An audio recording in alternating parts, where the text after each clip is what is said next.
আপনাদের একটা ছবি দেখাই, দেখুন কিভাবে কাটা তেলের রমরমা কারবার সেখানে চলছে। কোথায় বলুন তো? উলুবেড়িয়া। সেখানে দেদার বেনিয়মের ছবি দেখেই বুঝতে পারছেন এইভাবেই কাটা তেল মজুদ রাখা এবং তার রমিয়ে চলছে কারবারি। বাইক আসছে, বোতলে করে সেই কাটা তেল বিক্রি করা হচ্ছে।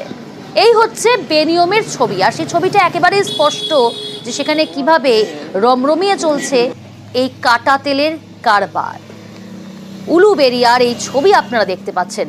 আর সেই উলুবেড়িয়া আপনাদের মনে থাকবে গত 1 নভেম্বর বাজি পোড়াতে গিয়ে বিস্ফোরণ হয়েছিল। আর যে বিস্ফোরণের অভিঘাতে ঝলসে 3 শিশুর মৃত্যু হয়, সেখানে এই অভিযোগটাই তুলেছিলেন স্থানীয় বাসিন্দারা যে ওই বাড়িতে বেআইনিভাবে কাটা তেল মজুদ থাকতো। আর সেই ঘটনার পরও হুঁশ ফিরছে না। প্রশাসনের নাকে ডগাতেই রমরমিয়ে চলছে উলুবেড়িয়া এখানে কাটা তেলের ব্যবসা। সেই ছবিটা আপনাদের সামনে তুলে ধরছি। সন্তু রয়েছে আমার সঙ্গে, সহকর্মী। সন্তু, প্রশাসনের নাকে ডগায় কিভাবে রমরমিয়ে চলছে এই কাটা তেলের ব্যবসা, যেখানে গত 1 নভেম্বর 3 শিশুর ঝলসে মৃত্যু হয়? বাজারপাড়া এলাকায় যেখানে এই দুর্ঘটনা ঘটে তার থেকে কিন্তু 1 থেকে 150 মিটার এলাকার মধ্যে এই ব্যবসা চলছে। যদিও এই যারা কাটা তেল ব্যবসা করে তারা বলছে যে উলুবেড়িয়া থানার পুলিশ এসেছিল, তারা বিক্রি করতে বারণ করেছে।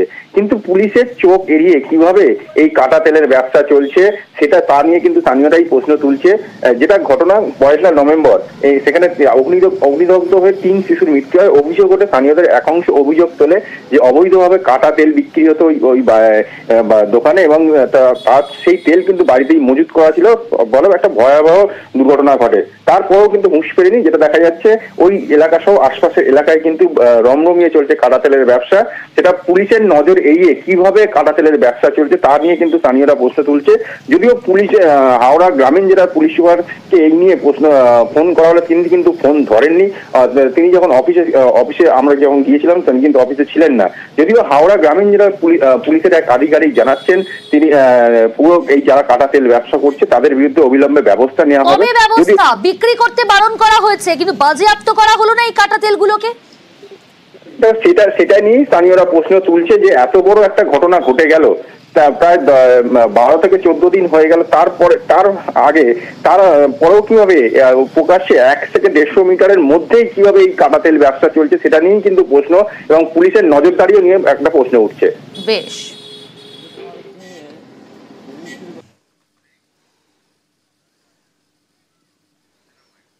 উলুবেড়িয়ার সাব ডিভিশনে তো প্রত্যেকটা পায়ে মানে কদমে কদমে আপনার মানে পেট্রোল পাম্প। তো এই কাটা তেলের এইরকম একটা মানে বিশাল বড় একটা মর্মান্তিক একটা দুর্ঘটনা ঘটে যাওয়ার পরেও এই কাটা তেলগুলো যে বিক্রি হচ্ছে এর জন্য প্রশাসন তো মানে নজরদারিই করছে না। বন্ধ হওয়া অবশ্যই দরকার। তার মানে পাম্পগুলো মানে দিচ্ছে কেন? তার জন্য মানে পাম্পেও গিয়ে একটুখানি করা হোক। তোমার পাম্প ছাড়া তো বিক্রি করা হওয়া উচিত নয়। তার কোনো সেফটি ট্যাঙ্ক নাই। বড় দুর্ঘটনা ঘটে গেলে পরে তার জন্য দায়ী কে হবে? এটা আগে ছিল বলে ওইটা আগে তোলা ছিল, এখন পাম্পের তেল দিচ্ছে না। আগে তোলা ছিল বলে অল্প একটু সেইটা, এখন তো আর তেল দিচ্ছি না, নিয়ে আসছিও না। এই আগে ছিল অল্প একটু ছিল বলে সেটাকে দিয়ে দিচ্ছি। আগে হ্যাঁ পুলিশ মানা করে গেছে, পুলিশ মানা করে গেছে। আর নেই তেল, এইটুকু শেষ।